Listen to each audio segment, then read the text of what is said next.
Hello everyone, and welcome to the third and final part of my Silent Hill 1 videos that focus on exploring, showcasing and analysing the game's environment in in-depth detail. In this video, we'll be exploring the last location called Nowhere, where I'll cover lore and talk about any symbolic meanings along the way. It'll be a room-to-room look around to see anything and everything of interest as we delve deep into the tortured mind of Alessa Gillespie, who's created this world of horror we will be traversing. For this purpose, I've cleared out all enemies and completed puzzles to make our time within this nightmare world easier to move through. As we dive into some of the lore, it is important to note that these are my own theories and should not be taken as absolute fact, as many of Silent Hill's events are often left unexplained or ambiguous.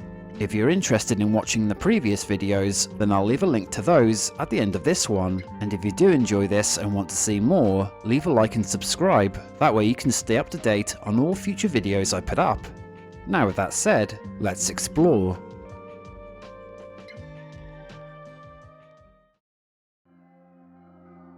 Before heading into the last major area of the game, I'll cover some key points on Harry's journey along the way to Nowhere. So at this point, Harry is still in pursuit of his adopted daughter Cheryl and has learned that she was last seen going in the direction of the lake.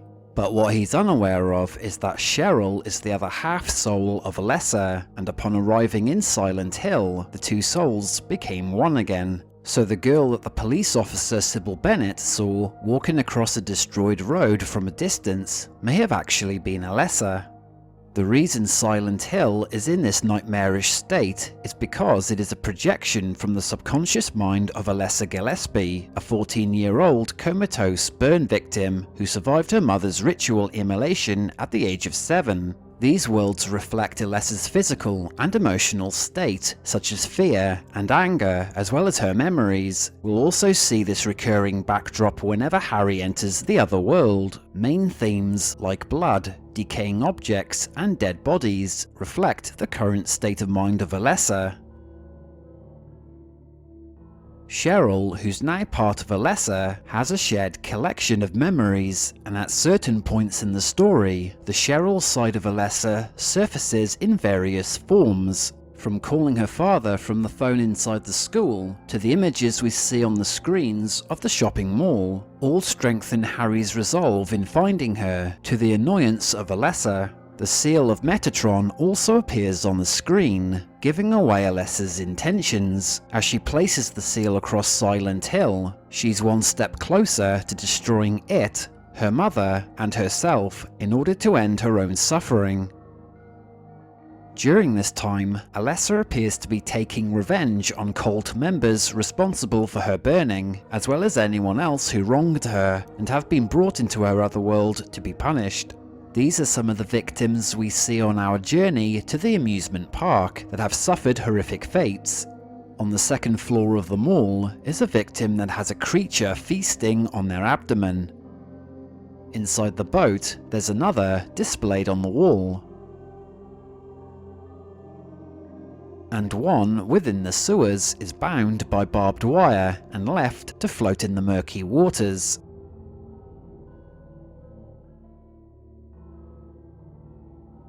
As Alessa's spirit form wanders freely around Silent Hill, her physical body was held in the basement of Alchemilla Hospital, before Dahlia whisked her away from the building. The body, although burnt, still lives on to nurture the fetus of the cult's dark god, the Incubus, that lies dormant within her. Another disturbing part of the sewers can be found in this passage that has blood covering the metal mesh flooring. Further in, we can find a couple of covered bodies displayed by the walls who are not victims, but perhaps reflections of Alessa, whose body is seated in a wheelchair.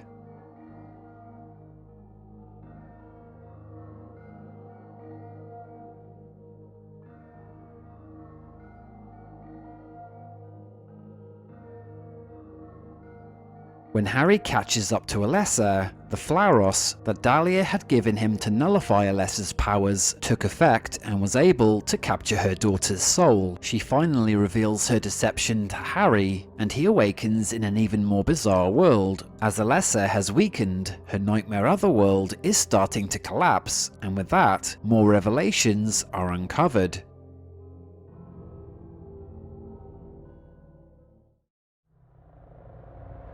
So Harry awakens in the examination room of the hospital, where we first met Lisa Garland, the nurse who was assigned to care for Alessa.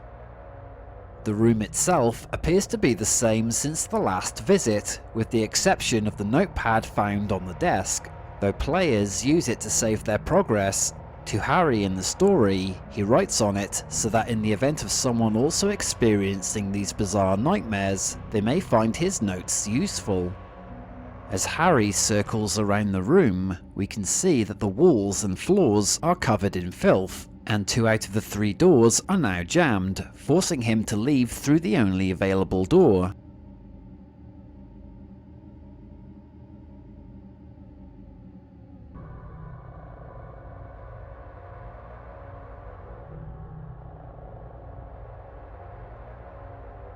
Instead of appearing in the passage by the waiting room, Harry now stands on a rusty metal walkway that leads to an elevator. There are several pipes below Harry that disappear beyond the black void either side of him, but other than a sense of foreboding about this place, there isn't anything more to see. Now before we continue our exploration, I'll mention how this video is structured.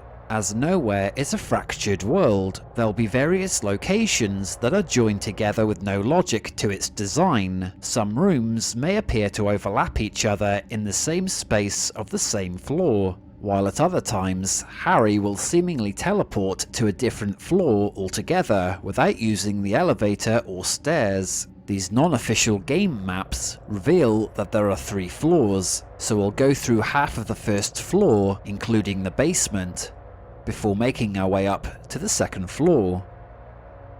Then explore this area that has no specified floor number, then head up to the 3rd floor, before finishing the journey in the last half of the 1st floor, where the game's finale takes place.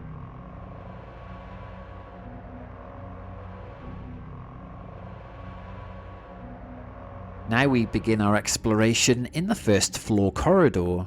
When nearing the corner, the ghostly appearance of Alessa is seen running through one of the doors. The sound of innocent laughter and the fact that she doesn't even acknowledge Harry's presence suggests this to be only a memory of Alessa, as her actual spirit has now been recovered by her mother. The L-shaped corridor has various doors that all can be entered, with the exception of the elevator that appears to have been shut down. The reason for this is that there is nothing actually there anymore. The elevator has vanished due to Alessa's powers waning, causing the world she created to start collapsing. Going along the corridor, we can see that some of the doors have symbols that have assigned names to them. The 3 names in this passage and the 2 others found elsewhere represent some of the Olympian spirits that are mentioned in books involving ritual magics. These are spirits that can be invoked, but we can only speculate why they appear here in nowhere. Perhaps Alessa once thought about or even attempted to counter the Order's demon summoning by invoking a protection spell to stop it growing within her body, but had somehow failed. After all, she was only a 7-year-old girl with no understanding of these magics. The door just north of the broken elevator leads into a room we never saw at the hospital. The tiles on the floor and walls are all covered with blood. While walking toward the back of the place, we can find that the room is mostly empty, with only a rusty water pipe in the corner, a barred window that looks out into nothing, and a broken water faucet nearby that once held a key.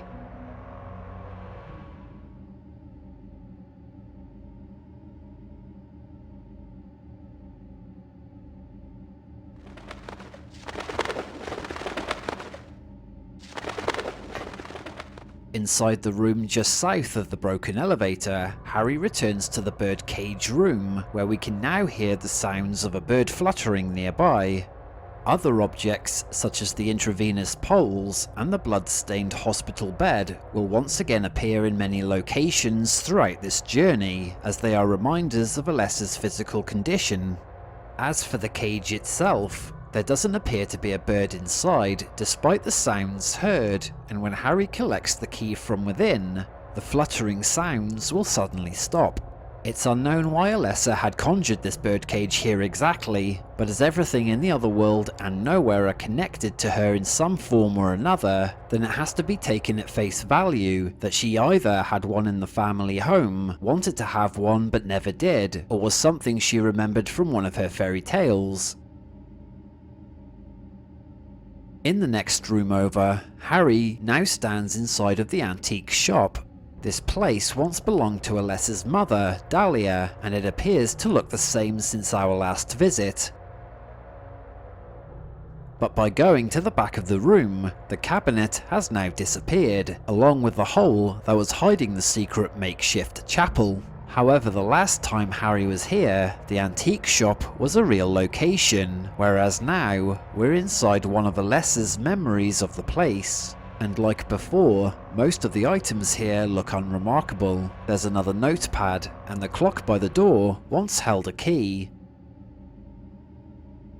Arriving at the top of the basement stairs from the hospital, we can already feel how fragmented this place truly is. Though most of Nowhere is based on Alchemilla Hospital, there are a few rooms that Harry will enter that are from different times of Alessa's life.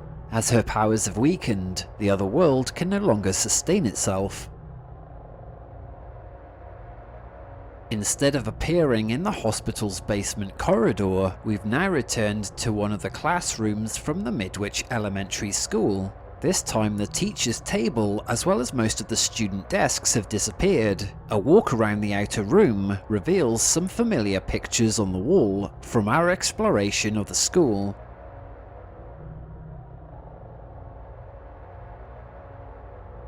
And in the centre stands a single desk belonging to Alessa.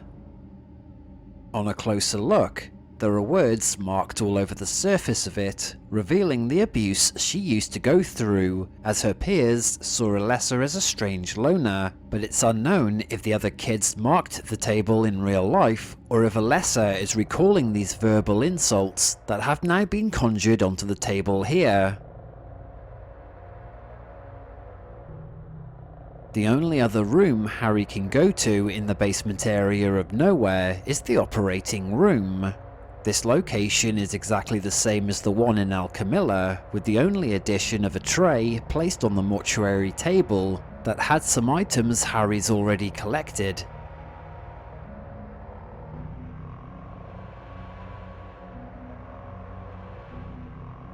Now we'll take a quick look in the first floor lobby, as it is completely empty of anything to see, before we make our way into the elevator.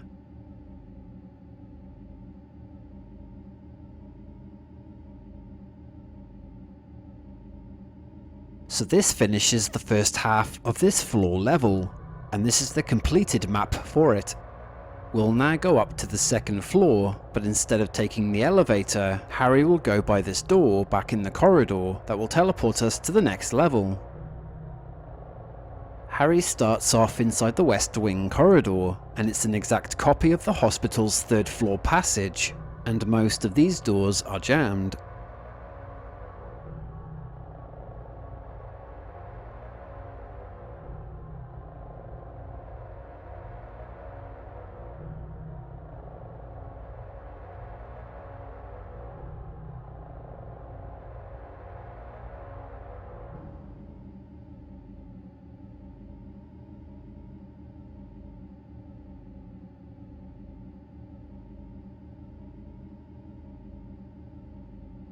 In the replicated area of Hospital Room 304, there are several beds with IV stands that once again recall Alessa's physical condition as well as her suffering. and like with the birdcage, the steel plate screwed to the wall in the back of the room is now an object of relevance as it hides away another key.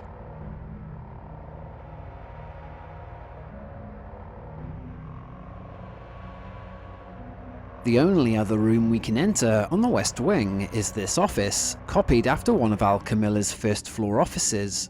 There's a mortuary table nearby with a strap and buckle, suggesting that besides the wheelchair, Alessa was tied down to one of these while her body was moved around from place to place, and there was seen throughout the other world, possibly used to tie down any one of Alessa's unwilling victims.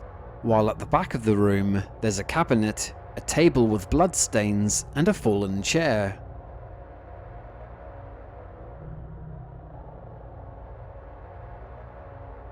Now in the East Wing corridor, there is only one room here that can be entered before this hallway ends at the elevator lobby. Parts of the floor is also missing, revealing a few rusty pipes and a black void far below. If Harry had jumped, would he fall forever or land into some kind of pit of horrors? Either way, it will remain unanswered as to what really lies beyond the darkness.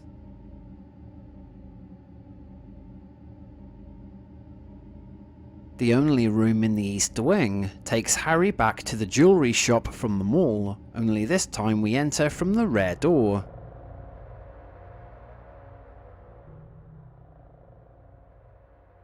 The item already obtained in this room is the Ring of Contract, that is needed later to prevent an instant death from occurring.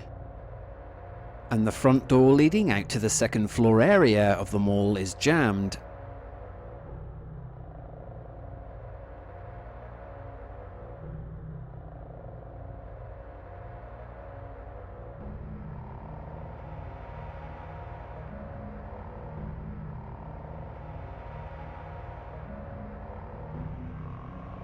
In the elevator lobby, apart from 3 rusty chairs, this room is unremarkable.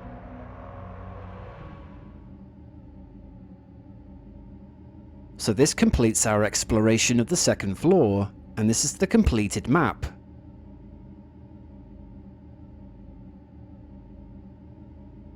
Now from the first floor, we'll make our way over to the next hallway through this door, where Harry will teleport into a corridor with no specified floor number, and this is the map for it.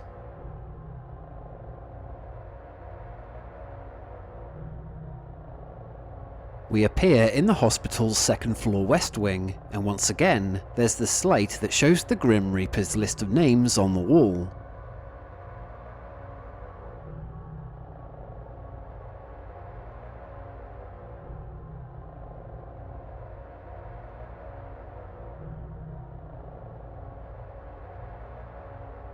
While at the other end of the passage is a slate on the wall, which was blank on the previous visit that now has writing on it. It's a clue to a puzzle involving the Grim Reaper's names for the code to unlocking the double doors.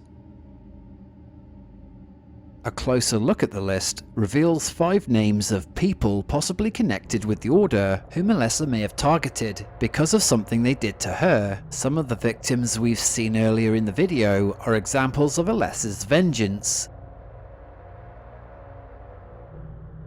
And next to the puzzle door are a group of buttons with letters on them for Harry to spell out the answer.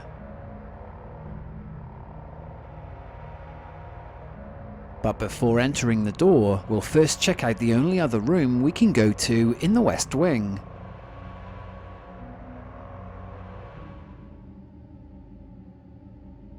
This chamber is another puzzle room that involves the zodiac signs.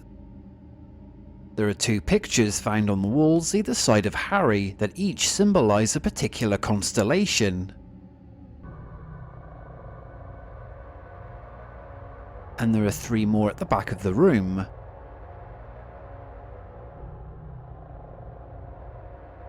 These images represent Alessa's interest in astrology that have manifested itself here.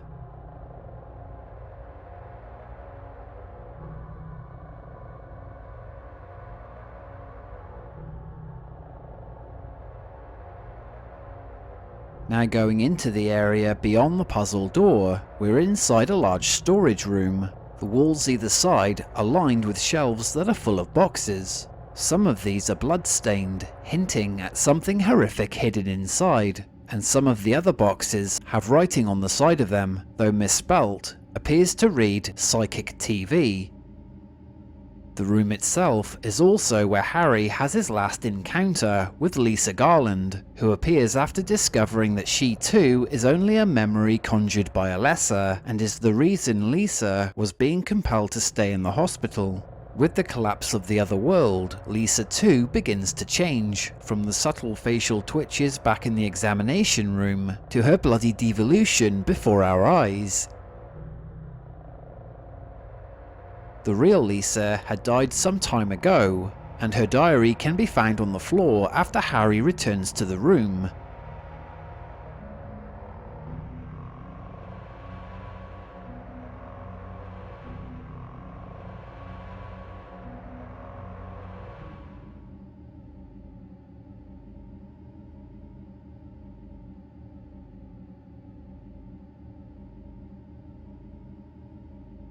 In the last room, Harry is back in the basement morgue of Alchemilla Hospital.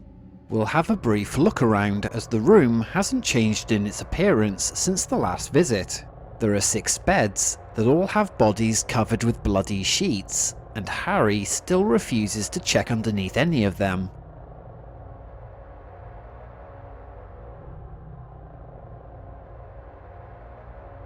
So now we'll have a look at the completed map before taking the elevator up to the 3rd floor.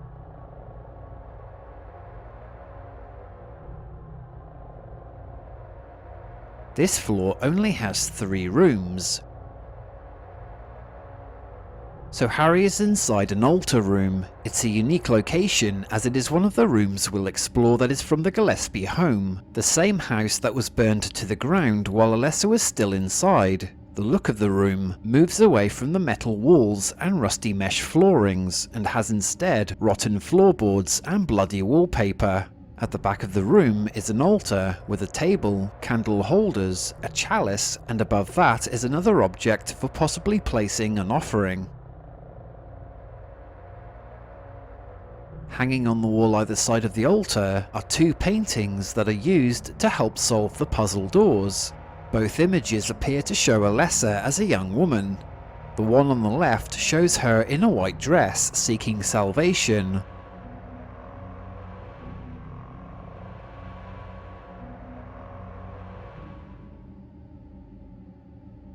while the one on the right shows her naked and being persecuted.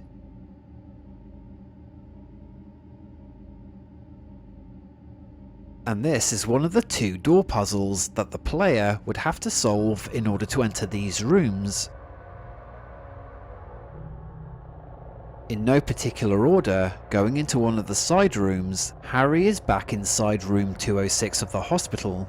There's a drop just ahead where more pipes can be seen above a bottomless void, and the only other objects to see here are 4 metal chairs. Other than that, this room is bare.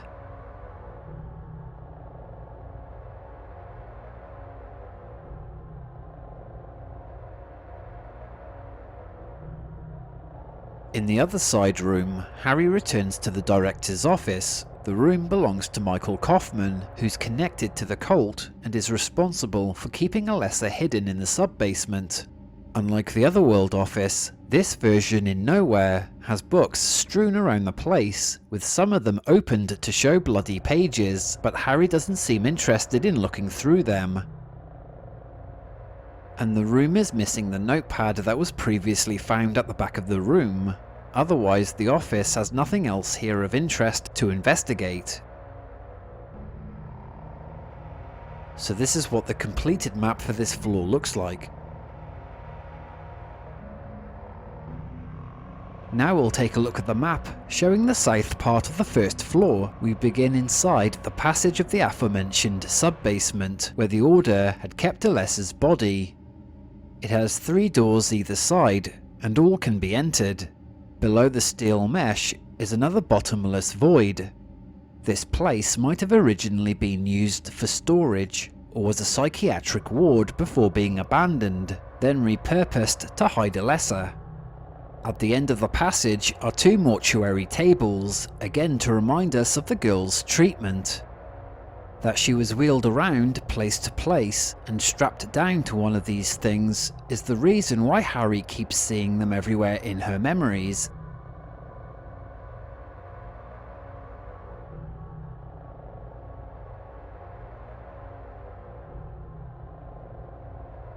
In the kitchen, the central area with the cookers are now gone and is replaced by the refrigerator from the corner. Otherwise, the walk around the room reveals nothing else new from the last visit.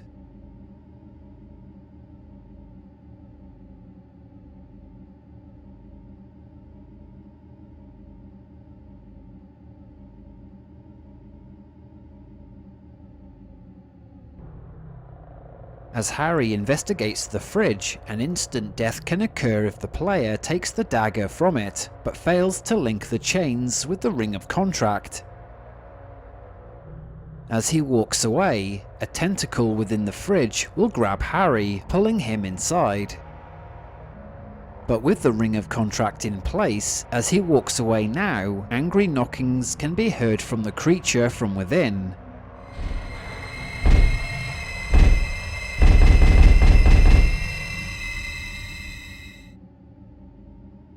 The room opposite the kitchen is the generator room. It appears the same as in the hospital basement, with the machinery at the back of the room and electrical panels on the walls. And the floors are bloody, forming a veiny-like pattern. But where previously Harry had to turn the generator on, this time he has to turn the power off to be able to collect an item elsewhere.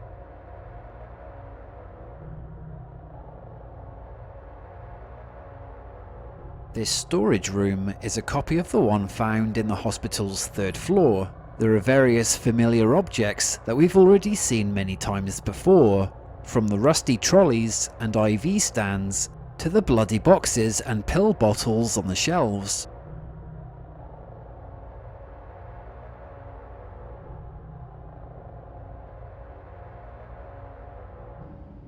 The next set of doors were previously jammed and can now be entered, but recalling what we saw on the map, the adjoining room overlaps with another in the same space.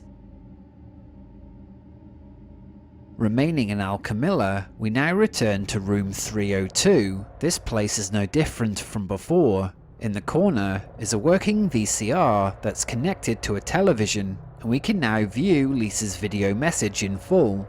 It's as if a part of Alessa is trying to reach out to Harry by revealing the truth about Lisa, a nurse who cared for her and was one of the few people who was kind. Lisa, like the creatures, were created from Alessa's subconscious mind and became a reflection of the woman she remembered by her bedside for all those years, which is why she doesn't look monstrous or attacks Harry.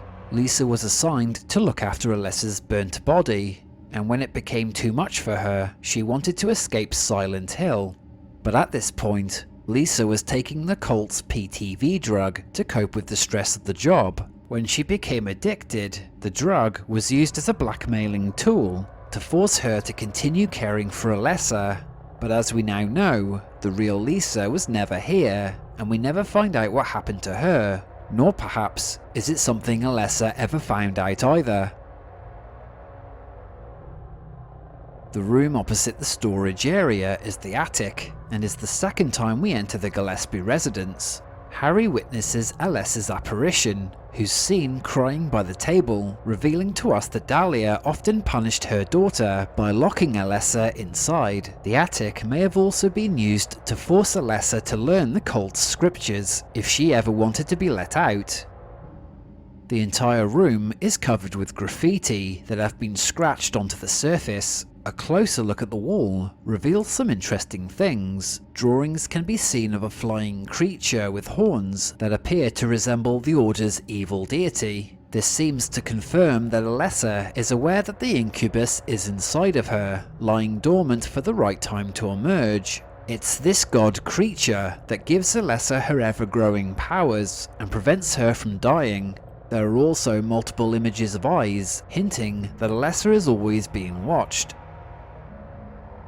and the words kill and help are scrawled everywhere, reflecting Alessa's state of mind.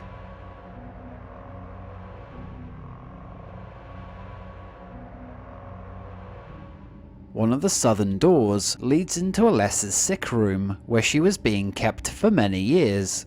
Though Alessa was in a coma, she was aware of the Order's plot, as she, by some point, was able to escape her corporeal form, and her soul was able to listen in on their new plans.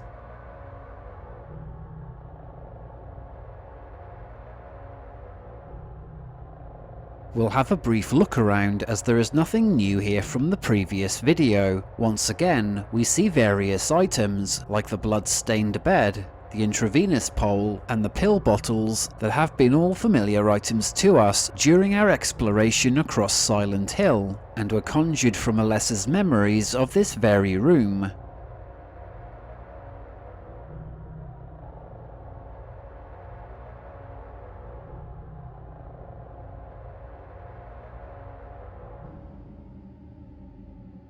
Once again, Harry returns to the Gillespie residence, where he now stands inside Alessa's bedroom.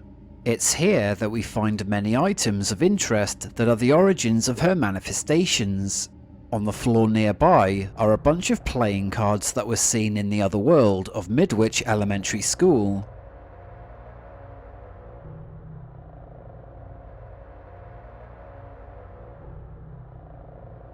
On the wall next to the desk are several moths and butterflies on display that Alessa had an interest in, and one of these was conjured into a giant creature called the Float Stinger. This notepad Harry uses will eventually be read by his future daughter, Heather Mason, when she appears in this very room 17 years later.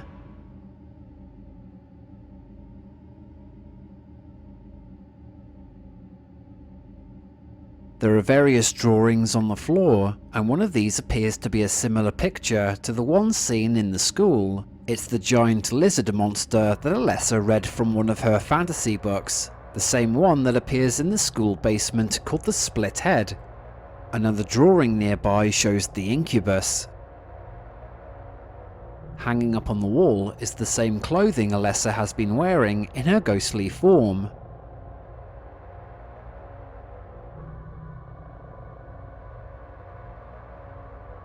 Inspecting the bookshelf reveals the reason for Alessa's creation of certain keys and puzzle items, as well as some of the monsters, as many stemmed from her memory of these fairy tales. And to pass through this door, Harry has to place the 5 items he collected around nowhere. According to the door's description, these items are vital in the protection of one's soul. Perhaps in Alessa's mind, these symbols were meant to keep her safe from her mother, but they never worked.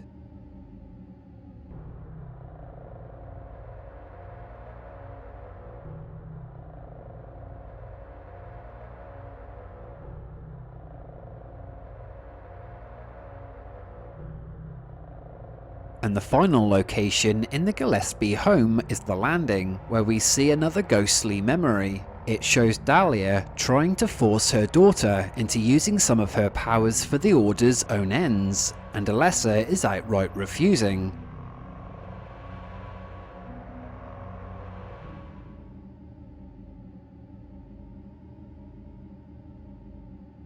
The 2 other doors, if checked, are jammed, forcing Harry to take the stairs down into the darkness.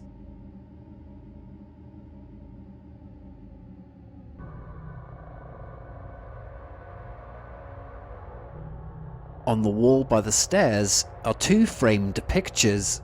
The one on the left is more difficult to see, but appears to show a group of people surrounding a central figure, while the one on the right shows a man attached to a metal frame, as either a punishment or for some sort of ritual sacrifice.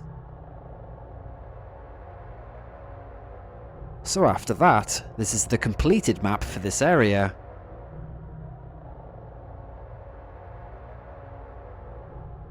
When Harry confronts Dahlia, we see Alessa's spirit back in control by her mother. Now reunited with her other half-soul, Cheryl, Alessa is on the floor beside her own physical body that is sitting in the wheelchair.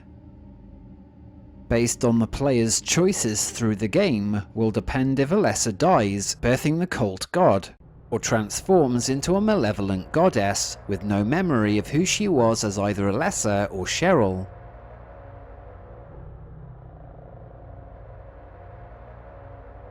Either way, this room is all that remains of Alessa's nightmare world, and like the school's battle location below the boiler room, this final area is mostly dark, if it is in fact a room at all, and not an endless void, forcing Harry to maintain a close proximity to the line of metal spokes that protrude from the floor.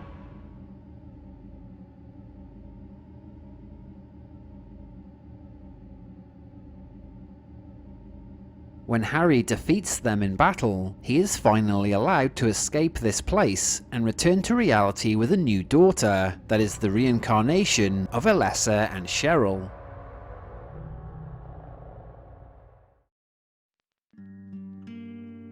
Hey everyone, thanks for watching the video and I hope you enjoyed it. Many will know by now my plan to make more of these exploration videos. In addition to Fallout and Elder Scrolls content, I'll be doing videos on Tomb Raider's Survivor Trilogy, where we'll explore and analyse each of the tombs. And I'm doing 2 Easter eggs and references videos. One of these will be on Marvel's Spider-Man on PS4.